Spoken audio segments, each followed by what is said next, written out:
আসসালামু আলাইকুম। আজকে আমগুলা দিয়ে কাঁচা আমের আমসত্ত্ব বানাবো। আশা করি খেতে অনেক ভালো হবে। বছরের প্রথম আম বলে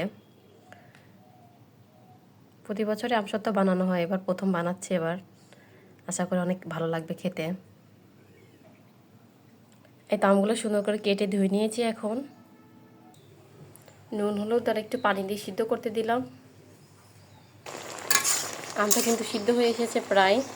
এখন ঘেটে দিব আমটা। আমসত্ত্বে আবার চিনি দিয়ে দিলাম।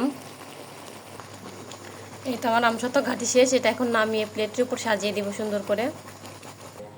তো নামিয়ে দিয়েছি। এটা এখন একটু তেলে দিব। এই আমটা তেলের মধ্যে শুধু একটু রসুন দিয়ে শুধু একটু নেড়ে নিয়ে তারপরে একটা প্লেটে সুন্দর করে সাজিয়ে দিব। এই যে আমসত্ত্বটা এবার প্লেটের উপর দিয়ে দিয়েছি। এরপর হালকা করে একটু সরষের তেল দিয়ে এটা শুধু দিয়ে দিয়েছি। এটা এখন রোদে দিলে আমসত্ত্ব হয়ে যাবে।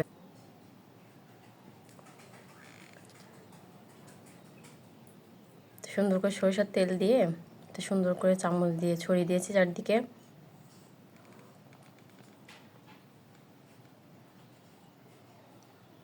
এই তো আজকে তৈরি করলাম কাঁচা আমের আমসত্ত্ব।